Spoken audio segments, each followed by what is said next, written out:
ఓరోని వానరాధమా, ఈ ఘోర అరణ్యములో నీ అవస్థ ఏమది అని అంటాడు భీముడు. అప్పుడు ఆంజనేయ స్వామి, అయ్యా తమరెవరు, తమ నామాంకితం ఏమిటి అంటాడు. భీముడు చూసి, ఓరి వానరాధమా, భీష్మద్రోణ కృపా కర్మ స్వద్ధమా ఇత్యాది మహావీరులచే జయ జయ ద్వారములు పొందిన ఈ భీమసేనుని బాహుబల పరాక్రముని వెలుంగవా కోతి కోతి జానడు, ఈ కోతికి తోక భారడు.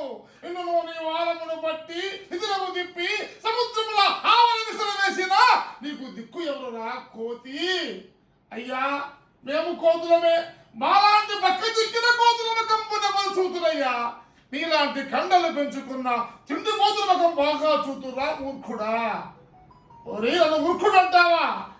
బుద్ధులు చెప్పవచ్చితివి, ఓరి వానరాధమా, బుద్ధులు చెప్పవచ్చితివి.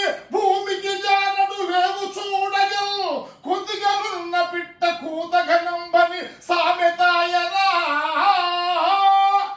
దద్దరిత్రోక పట్టి ఇదిలము దిప్పెద చూడు వానరా, పెద్ద వెలుంగనున్న ఘనసాగర మావల వేసదా.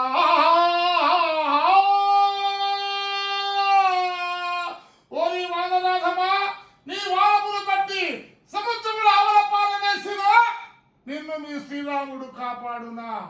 అసంభవము, పోరా క్రోతి పొమ్ము అంటాడు భీముడు.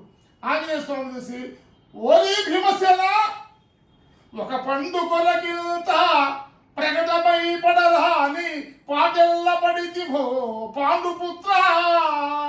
100 చెప్పినవన్నీ పాటించి తమ చేత ఎచ్చుగా చెప్పితే మెచ్చవచ్చు.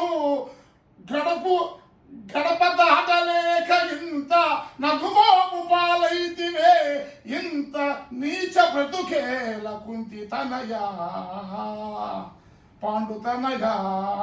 ఓరి నా యొక్క దేహాన్ని చూసి కూడా నువ్వు భయపడలేకపోతున్నావు కాబట్టి నువ్వు సామాన్యుడు కావు, నువ్వు ఎవరు చెప్పు అంటాడు భీముడు ఆంజనేయుడిని. ఆయన పైకి వేసి, నువ్వు చెప్పు ఎవరు అంటాడు.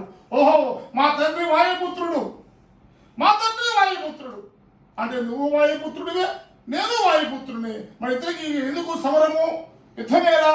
ఇద్దరు కూడా కలుసుకుంటాడు. అప్పుడు వస్తాడు నారమహర్షి వస్తాడు. నారదుడు వచ్చి, నారాయణ నారాయణ, ఆంజనేయ నీవు వాయుపుత్రుడివే, భీమసేనుడు నీవు వాయుపుత్రుడు కాబట్టి అప్పుడు ఈ సమరంబు ఆపుడయ్యా, అప్పుడు ఈ సమరంబు ఆపుడయ్యా. ఏలమీ నీలకపోనుట ఏల మీకు, లోక సంక్షిప్తమాయ ఈ దేశమెల్లా, భయము మీరగ ప్రజలకు వరస గనుక భీమసేన. ఆపండి, యుద్ధాన్ని ఆపండి. నీవు వాయుపుత్రుడే, నీవు వాయుపుత్రుడే అన్న తమ్ముడు ఈ విధంగా పోరాడుకోకూడదు. ఇది మనం చెప్పే నీతి అందరికీ వర్తించాలి కాబట్టి నీవు వాయుపుత్రుడివే, నీవు వాయుపుత్రుడివే అని చెప్పేసి ఆ యుద్ధాన్ని ఆపేస్తారు అన్నమాట. అంటే ఏంటంటే తోక ఎత్తలేక, ఈ తోక ఎత్తుకోలేడా ఆంజనేయుడు తెలియదా? అయితే వచ్చిన వాడి గర్వాన్ని బాగా అణచాలి, గర్వభంగం చేయాలని చెప్పేసి రామాయణ ఒక నీతి ఉందన్నమాట. అటువంటి నీతి కట్టాలైతే ఇది వినాయక చవితి సందర్భంలో వస్తుంది. ఇది పాండవుల మాసం, అది లక్క ఇల్లు తగిలేసే పాండవులకు చాలా ప్రమాదం. అవును, శ్రీకృష్ణ భగవానుడు కాపాడతాడు. ఎవడో మన